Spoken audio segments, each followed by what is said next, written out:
नमस्कार साथियों, मैं जय पांडे एक बार फिर से आप सभी का बहुत स्वागत करता हूं आपका अपने YouTube channel A to Z stories में। दोस्तों, जीवन में ज़रूरी क्या चीज़ है? आइए इस छोटे से वीडियो के माध्यम से हम कुछ चीज़ों को विस्तार से समझने की कोशिश करते हैं। जब हमको छुट्टी मिलती है तो हम सबको लगता है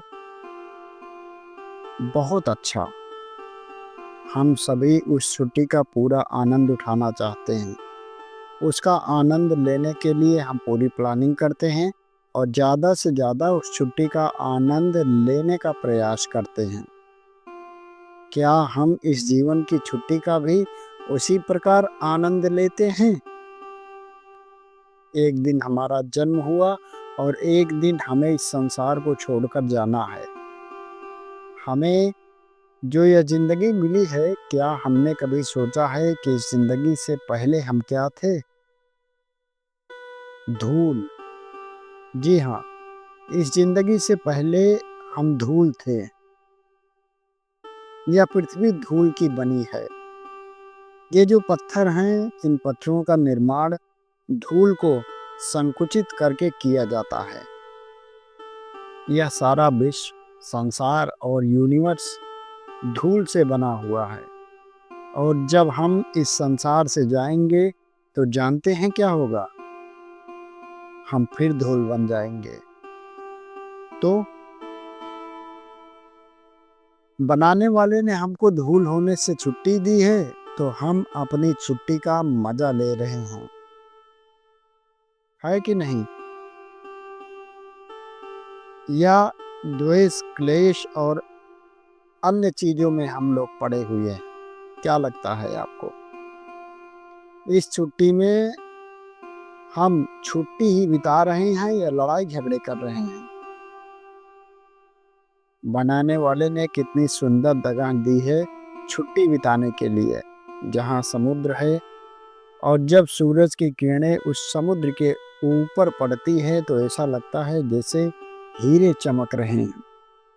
जहाँ नदियाँ हैं, जब पानी बहता है, जहाँ आवाज होती है पानी की, और उस नदी के पास पानी की वजह से थोड़ी ठंडक भी होती है। थोड़े पेड़ भी होते हैं और पेड़ भी बनाए तो उसमें क्या लगाया? उसमें फूल भी लगाए और फल भी। और फल कैसे? कुछ थोड़े मीठे तो कुछ थोड़े खट्टे। रेगिस्तान में धूल ही धूल है, रेत ही रेत है, पर वहां क्या लगाया? खजूर। खजूर पर क्या लगाए हैं? मीठे फल की खाने में भी आनंद आ जाए। लोग हैं, उम्र ज्यादा होती है तो कहते हैं हम तो बूढ़े हो गए। जब हम छुट्टी बिता रहे हैं तो क्या हमको ये लगता है कि अब तो एक हफ्ता ही बचा है, अब क्या आनंद लेना, है कि नहीं? हम अपनी छुट्टियों का आखिरी समय तक भरपूर आनंद लेने की कोशिश करते हैं। तो बात को समझो आप, अपने जीवन को सफल करो। अपने जीवन में जो आपके अंदर आनंद है, इसको उभरने दो और फिर अपने छुट्टियों का आनंद लो। दोस्तों, मानसिक जप क्या होता है? आज के इस वीडियो में आइए ये भी चर्चा करते हैं। ईश्वर शब्द के अनेक अर्थ हो सकते हैं, पर शब्द का साधारण अर्थ है नियंता। जो इस विश्व कल्पना का नियंत्रण करता है, वे हैं ईश्वर। दार्शनिक भाषा में ईश्वर शब्द का एक और अर्थ समझा जाता है। सब बंधनों से मुक्त पुरुष को दार्शनिक भाषा में ईश्वर कहा जाता है। छोटा मोटा दार्शनिक मतभेद चाहे जो भी हो, पर साधक की दृष्टि से ईश्वर सगुण बाह्य या भगवान को छोड़कर कुछ भी नहीं है। प्राणिधान शब्द का अर्थ है अच्छी तरह समझना या किसी को अपने आश्रय के रूप में अपनाना। इस तरह ईश्वर प्राणिधान का अर्थ हुआ ईश्वर भाव में अपने को स्थित करना, यानी ईश्वर को जीवन के एकमात्र आदर्श के रूप में ग्रहण करना। इसीलिए ईश्वर प्राणिधान पूरा भावाश्रयी है, पूर्णतः एक मानसिक चेष्टा है। इनमें गला फाड़ फाड़ कर चिल्लाकर लोगों की भीड़ जमा करने का या झाल मृदंग बजाकर भक्ति दिखाने का अवकाश ही नहीं है। तुम्हारे ईश्वर बाधिर नहीं है। तुम अपने मन की भाषा उसे चिल्लाकर मत सुनाओ। ईश्वर भाव लेने के लिए पहले मन को जागतिक प्रपंच से हटाना होगा, तब अपने क्षुद्र अहम भाव, छोटे मैपन से मन को हटाना होगा। उसके बाद बिंदुभूत मत के सामने उस विराट का भाव लेकर अपने संस्कार के अनुसार मंत्र में उसका भाव लेना होगा। वह है सहज सत्ता, इसीलिए केवल भाव में ही उन्हें पाया जा सकता है और कहीं नहीं। ऊंचे स्वर से पुकारकर उनकी दृष्टि अपनी ओर खींचने की चेष्टा करना एकदम बेकार है। श्रद्धा, प्रेम, निष्ठा, भक्ति भीतर की चीजें हैं, चीख पुकार कर व्यक्त करने की चीज नहीं है। इसीलिए वाचनिक जप अर्थहीन है। आंतरिक भाव का आनंद जब मुख खोलकर व्यक्त करने की इच्छा जग जाती है, वहाँ ब्रह्म संबंधी तथ्य सरल भाषा में श्लोकों या गान के रूप में व्यक्त किया जा सकता है। जहाँ अस्फुट स्वर से होठों में ही मंत्र उच्चारित होते हैं, वहाँ उपांश जप कहा जाता है। हालांकि यह जप वाचनिक जप से अच्छा है, परंतु आदर्श जप कहलाने योग्य नहीं है। ईश्वर प्राणिधान में मानसिक जप ही श्रेष्ठ है। जिसका भाव मन लेता है, उस भाव का उच्चारण भी मन ही करेगा, मन ही उस भाव की बात सुनेगा। समझे दोस्तों? एक छोटी सी कहानी और आइए सुन लेते हैं कि सब कुछ तुम्हारे हाथ में है। क्या है हमारे हाथ में? आइए देखते हैं हमारे हाथ में क्या है। एक आदमी रेगिस्तान से गुजरते वक्त बुदबुदा रहा था, कितनी बेकार जगह है ये, बिल्कुल भी हरियाली नहीं है और हो भी कैसे सकती है। यहाँ तो पानी का नामो निशान भी नहीं है।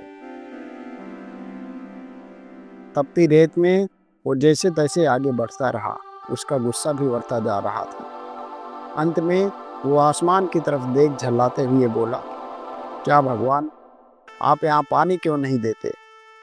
अगर यहाँ पानी होता तो कोई भी यहाँ पेड़ पौधे उगा सकता था और तब ये जगह भी कितनी खूबसूरत बन जाती।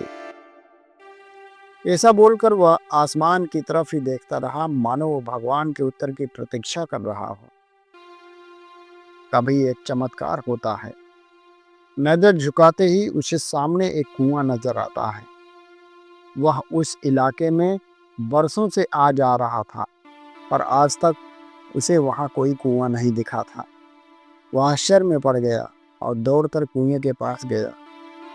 कुआं लबालब पानी से भरा था। उसने एक बार फिर आसमान की तरफ देखा और पानी के लिए धन्यवाद करने की बजाय बोला, पानी तो ठीक है, लेकिन इसे निकालने के लिए कोई उपाय भी तो होना चाहिए। उसका ऐसा कहना था कि उसे कुएं के बगल में पड़ी रस्सी और बाल्टी दिखाई दी।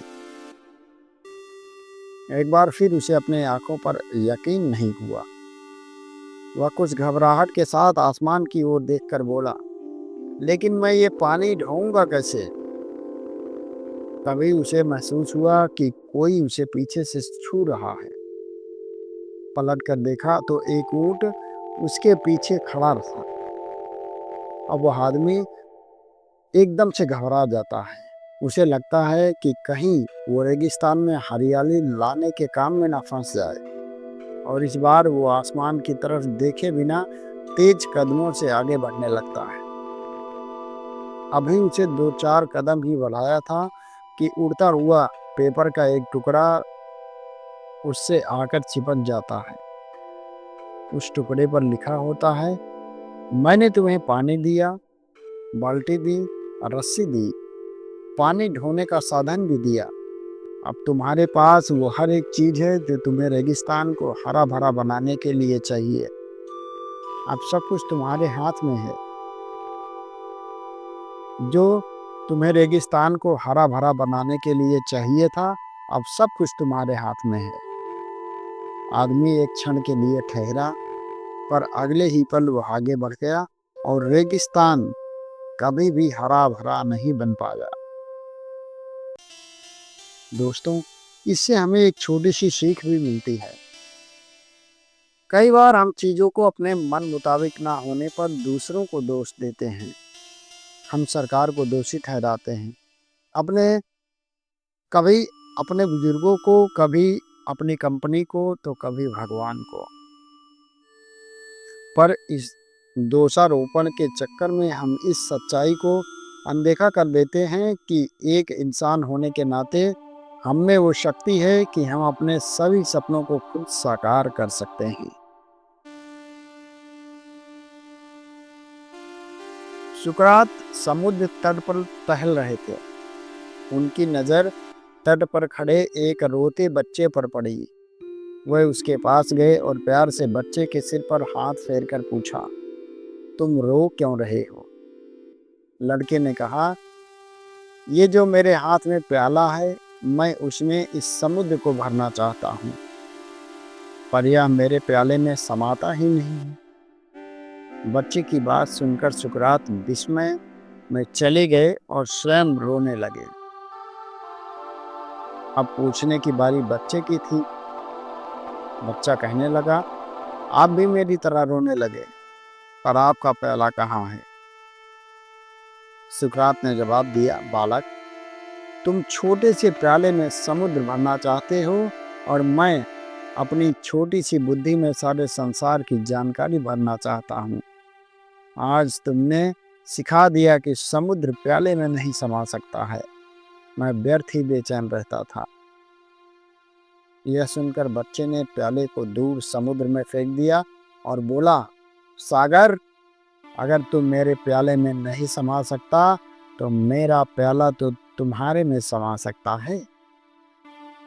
इतना सुनना था कि सुकरात बच्चे के पैरों में गिर पड़े और बोले, बहुत कीमती सूत्र हाथ में लगा है।